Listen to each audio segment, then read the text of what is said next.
Welcome to You Not Crazy Conversations of Hope. I am so excited to be back for season 2. Listen, I am your host, Amelia Gillis. I'm a licensed mental health therapist here in the beautiful state of Florida. Listen, we are talking about relationships this season. Listen, relationships shape who we are. They can be a source of strength or stress, connection, or conflict. As a matter of fact, did you know that the quality of your relationships directly impacts your mental health? And how research shows that strong, supportive relationships can lower anxiety and depression, while toxic or strained relationships can increase stress and emotional distress. So I'm so excited again, guys. Listen, season 2, we're talking all about relationships and how there's an intersection of mental health and relationships, whether that's romantic, platonic, family, and beyond, different factors that impact our relationships. So today, we're on episode 1. We are examining the connection between mental health and relationships. Listen, mental health affects every single relationship, whether we realize it or not. It's like, how does your mental health impact your connections with your partner or your family and even yourself? And what happens, when you struggle with things like anxiety, depression, or stress, and it begins to start taking a toll on your relationship satisfaction? So listen, there is an intersection, and relationships are the most important aspect of our lives.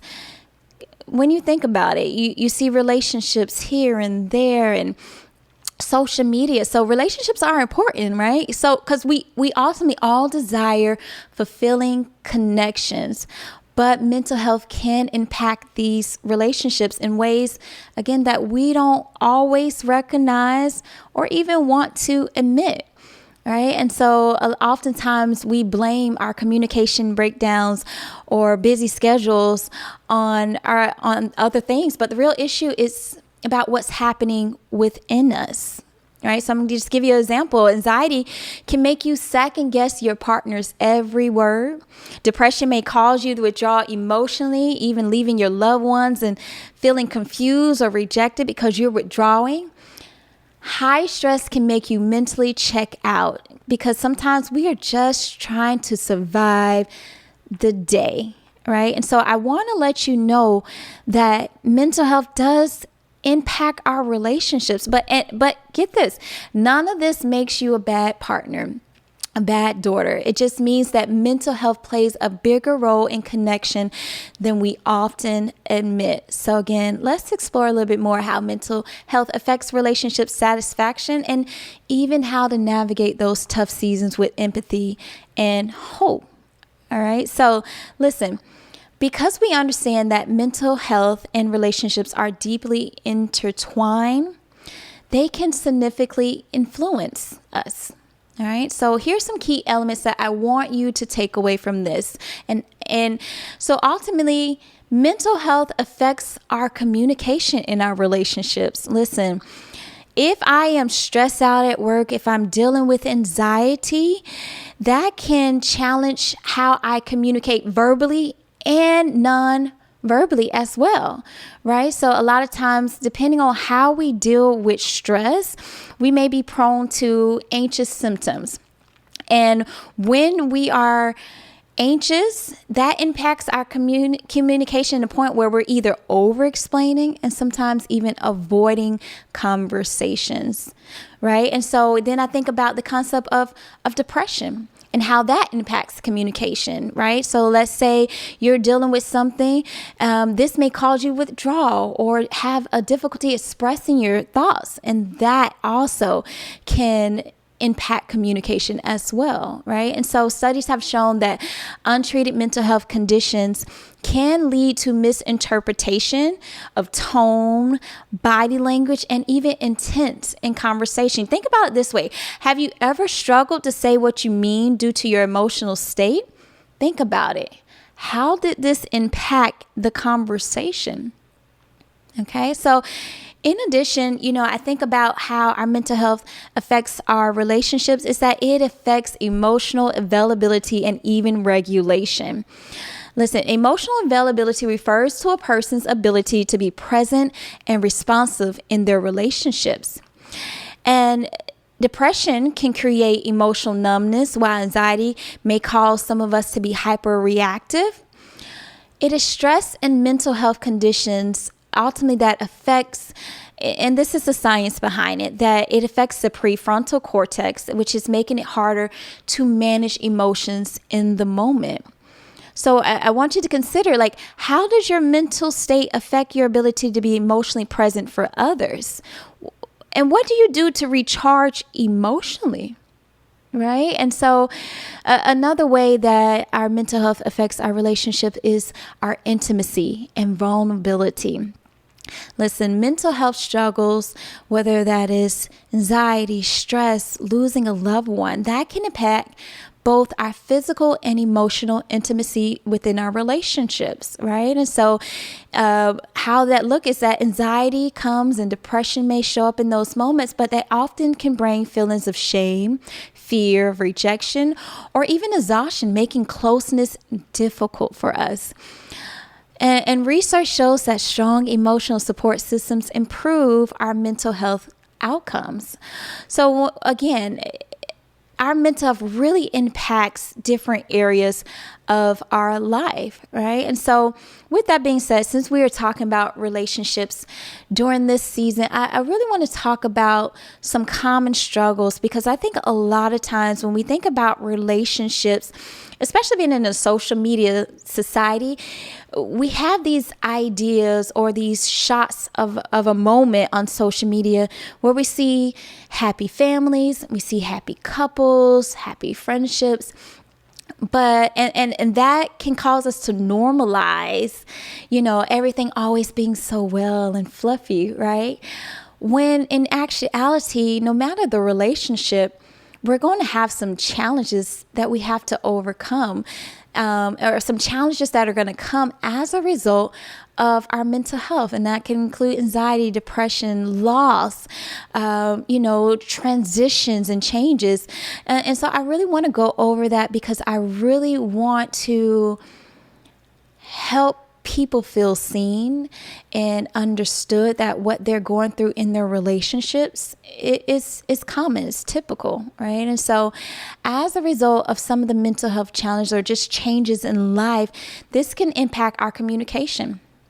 I see it a lot of times when I'm working with clients, is that there are communication breakdowns. So whether individuals dealing with anxiety, depression, the loss of a loved one, that grief stage, a transition where they're now a new mother.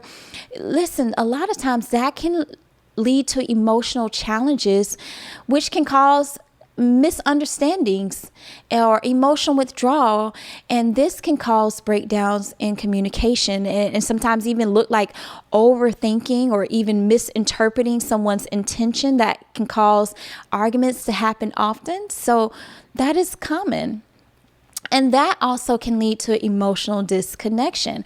When we are struggling with changes in life, our stress, anxiety, sometimes this can cause disconnection within families and friendship in our relationships. And I'll speak a little bit more on relationships because, one or both partners may struggle to express or respond to their emotional needs, and that can lead to loneliness, right? Research has shown that depression often reduces emotional availability and even empathy, right?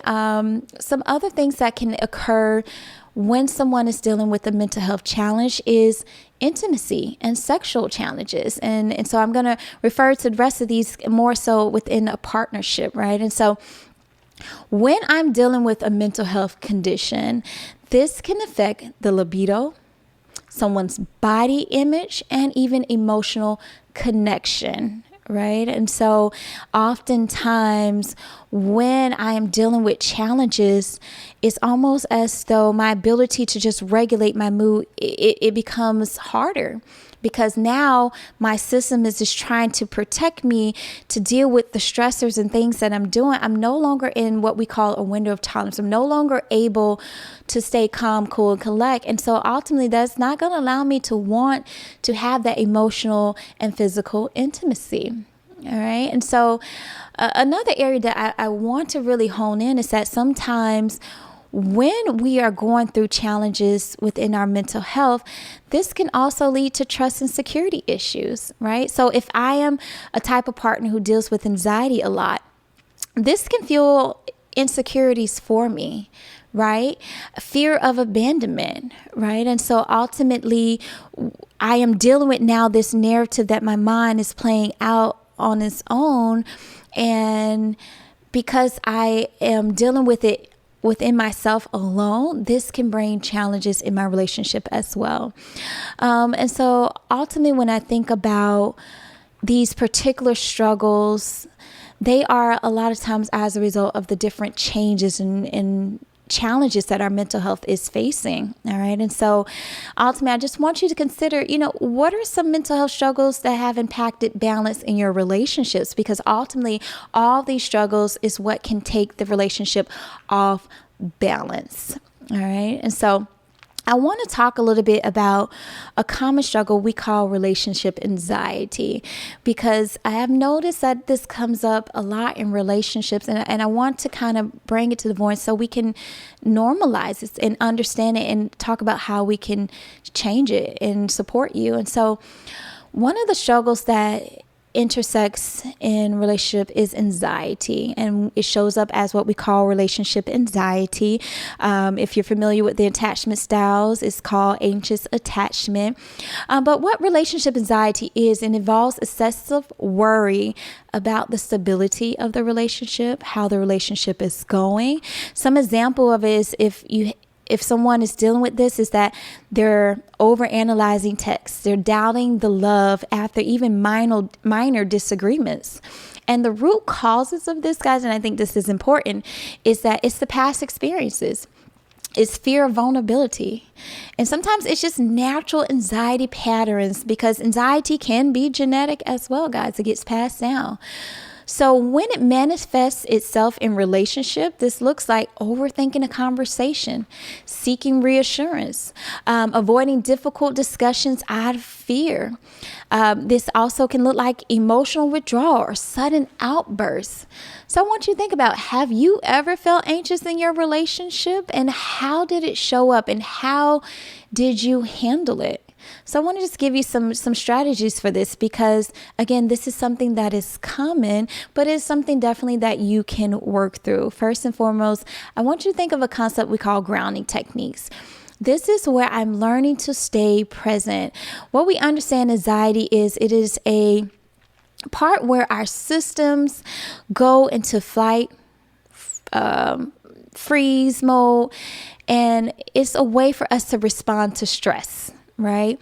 But sometimes when we're dealing with a lot of stress, it may constantly ignite that part of our brain, right? And so grounding basically allows me to be present in where I am, instead of allowing my brain to create all these narratives of the what ifs, because anxiety is thinking about an outcome that hasn't happened.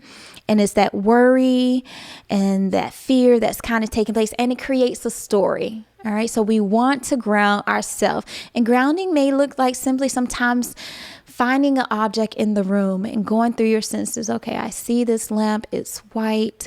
I feel it. It's hard. Obviously there's no smell to it or taste, but just kind of going through your senses to kind of ground you back into the present. And sometimes that can also be giving us a reality check, right? And sometimes that looks like, what evidence do I have for this worry? I think that's probably been one of the powerful strategies that's kind of helped me deal with relationship anxiety, is asking myself, what evidence do I have for this worry, right?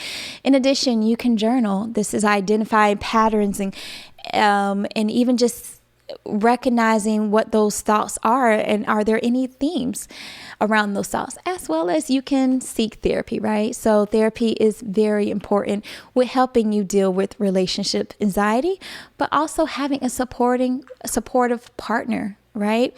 This is and if you are in a relationship where you have someone who deals with relationship anxiety, a way that you can be a supportive partner is practicing patience and empathy, asking those questions, and avoid dismissing their worries, right? Because what may be small for you may not be small and for them. And so we don't want to dismiss or minimize how somebody is calculating things, observing things, perceiving things, right? That's not going to help.